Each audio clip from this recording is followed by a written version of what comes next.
You smell like cleaning chemicals. Can you move? You're blocking my way.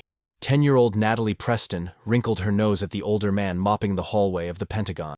Her father was a defense contractor with top-level clearance, and Natalie had accompanied him for what he'd called an important meeting. She'd been bored for the past hour, wandering the corridors while her father talked business. The man with the mop looked up, his weathered face showing patience. He wore a simple, gray maintenance uniform and looked to be in his late 60s or early 70s. Sorry about that, miss. Just trying to keep these floors safe. Had a spill earlier. Whatever, just move your stuff. I need to get through. Of course. He carefully shifted his mop bucket to the side, but Natalie had already decided she'd found something to complain about. This is the Pentagon. Don't they have younger people to clean floors? You look like you should be retired.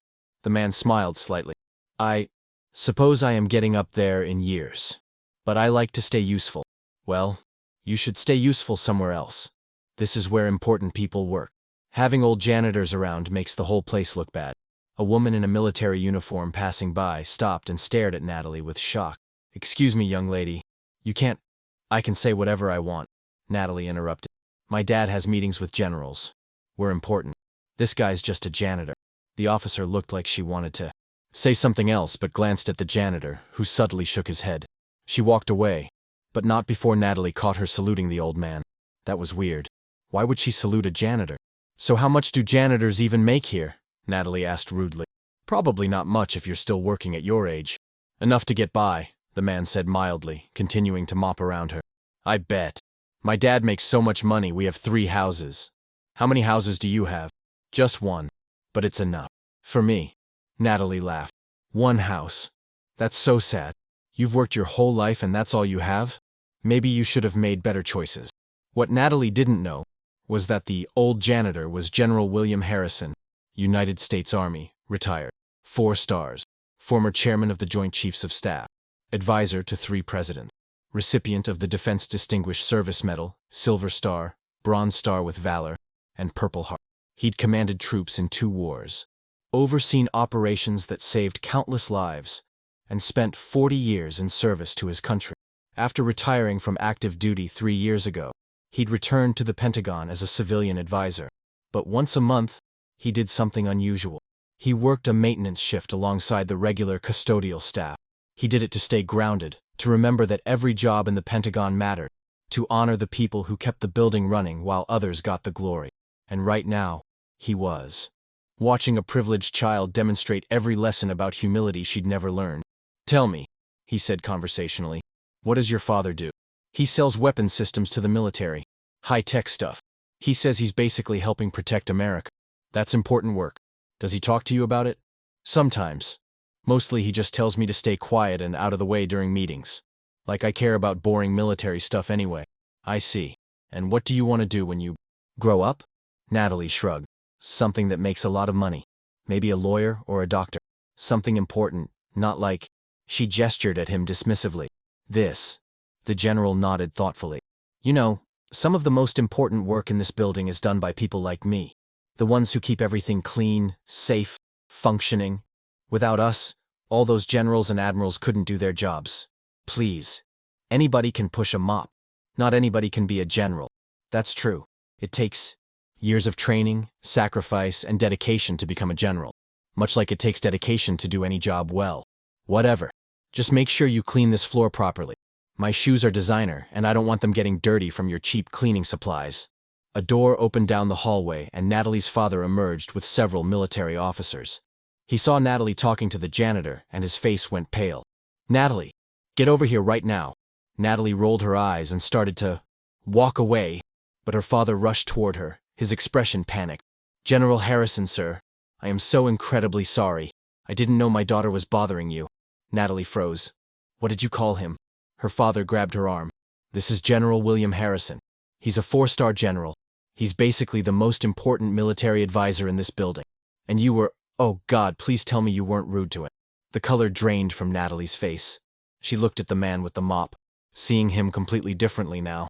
The maintenance uniform, the mop bucket. None of it matched what her brain was trying to process. He's a general? But he's mopping floors. Once a month I volunteer with the custodial staff, General Harrison explained calmly. It helps me remember that rank and titles are temporary. Service is what matters. One of the officers with Natalie's father stepped forward. General Harrison instituted a program 5 years ago encouraging senior leadership to spend time working alongside support staff. He leads by example. Natalie felt sick. Every insult she'd thrown, every dismissive comment, every cruel assumption, all directed at one of the most powerful military leaders in the country. "I didn't know," she whispered. "Would it have mattered if I really was just a janitor?" General Harrison asked gently. "Would I have deserved respect then?" Natalie couldn't answer. Mr. Preston was frantically apologizing. "Sir, I take full responsibility. I should have supervised her better. She doesn't understand." "She understands perfectly," the general interrupted. "She understands that she's been raised to value people based on their perceived status, to judge worth by wealth, to treat those she considers beneath her with contempt. That's not a failure of supervision. That's a failure of values." He looked at Natalie directly. "Young lady, I've commanded tens of thousands of soldiers. I've advised presidents. I've made decisions that affected millions of people. But do you know what I'm most proud of?" Natalie shook her head, tears starting to form. "I'm proud that I never forgot where I came from. My father was a custodian at a high school. My mother cleaned houses.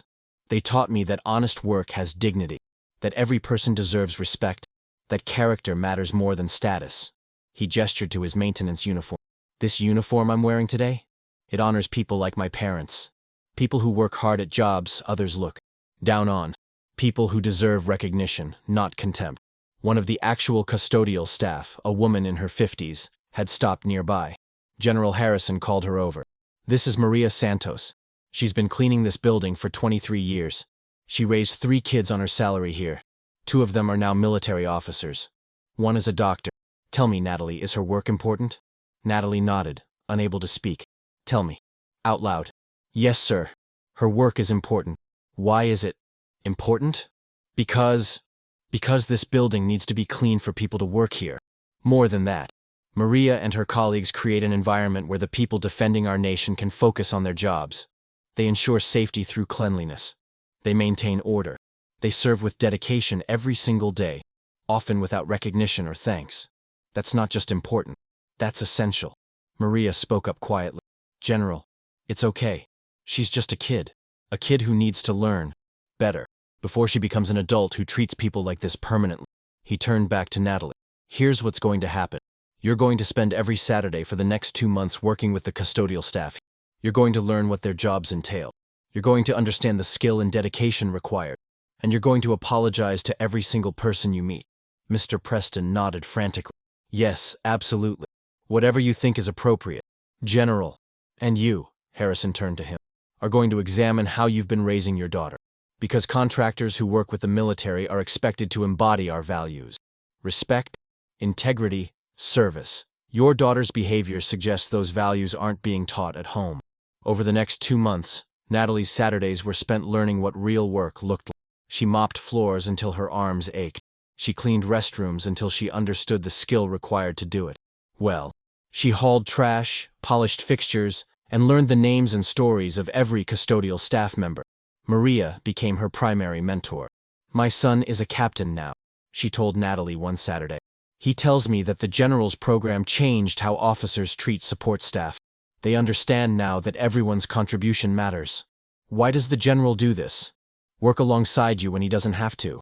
"Because he hasn't forgotten who he is, where he came from. That's real leadership. Not ordering people around, but working beside them." Natalie met other support staff. The cafeteria workers who fed thousands of people daily, the IT technicians who kept critical systems running, the security guards who protected everyone in the building. Each one had a story. Each one had dignity. Each one deserved the respect Natalie had denied them. On her final Saturday, General Harrison met with her in his actual office, a space decorated with commendations, photos with presidents, and mementos from a distinguished career. "What have you learned?" he asked. "That I was horrible. That I judged people without knowing anything about them. That I thought money and status made me better than everyone else. And that real importance isn't about titles or wealth. It's about service, about doing your job well, about treating people with dignity." Harrison nodded. "Good. Now the question is, whether you'll remember that, or whether you'll slide back into old Habits. I'll remember. I promise. Promises are easy. Action is hard. Show me through your behavior that you've truly learned. Natalie did. She returned to school with a completely different attitude. She started a program recognizing custodial staff, cafeteria workers, and other support personnel. She volunteered at veteran support organizations. She treated everyone she met with respect, regardless of their position. 2 years later, she was selected to give a speech at a Pentagon event, honoring support staff. General Harrison was in the audience. 2 years ago, I insulted a janitor, Natalie began. I told him he should be retired. I mocked his salary. I treated him like he was worthless because I thought mopping floors was beneath me. She paused. That janitor was General William Harrison, one of the most decorated military leaders of our generation. And even after I insulted him, he chose to teach me instead of punish me. He showed me that real strength is in service, that real leadership is in humility, that real importance is in how you treat others, not how they treat you. The audience applauded, many of them custodial and support staff who'd watched Natalie's transformation. After the speech, Maria Santos approached her. I'm proud of you, Mija. You've become someone special. I learned from the best, Natalie said, gesturing to where General Harrison stood talking with staff members. He tells everyone that you're his favorite success story, not because of your father's connections, because you chose to change. General Harrison approached them both. Excellent speech, Natalie. Your parents must be proud. They are.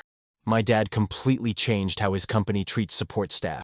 He instituted better pay, better benefits, recognition programs. He says you inspired him. Not me. His daughter did, by showing him that change is possible. Years later, when Natalie graduated from college with a degree in public administration, she returned to the Pentagon as an intern. Her first assignment was working with the Custodial Efficiency Program, helping optimize how support staff were utilized and recognized. Her supervisor was surprised to see her scrubbing toilets alongside the custodial staff during her first week. You don't have to do that. You're an intern, not maintenance. I know. But General Harrison taught me that understanding a job requires doing it, and I want to make sure any changes I recommend actually help the people doing this work. Maria Santos, now retired, visited one day and found Natalie mopping the same hallway where they'd first met. You've come a long way from that spoiled little girl. Natalie smiled. I had good teachers. You showed me that dignity comes from how you do your work, not what work you do. On her last day as an intern, Natalie was called to General Harrison's office. He was older now, fully retired from government service, but still influential. I wanted to give you something, he said, handing her a photograph. It showed him in his maintenance uniform, mop in hand, standing beside a much younger Natalie who was learning to clean windows. To remember where you learned humility, he said. Natalie felt tears in her eyes. I'll never forget. You changed my entire life. You changed your own life. I just gave you the opportunity.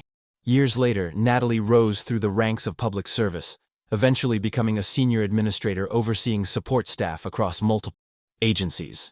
She instituted programs recognizing custodial and maintenance workers, ensuring fair pay and benefits, creating career advancement opportunities. And once a month, without fail, she worked a maintenance shift. Not because she had to, but because a 4-star general in a gray uniform had taught her that true leadership means never forgetting the people who keep everything running. The people who mop the floors so others can walk safely. The people who clean the offices so important work can happen. The people who serve without recognition because service itself is the reward. And on the wall of her office hung that photograph of a general with a mop and a spoiled child, learning her first lesson in humility. A reminder that the most important people often wear the simplest uniforms.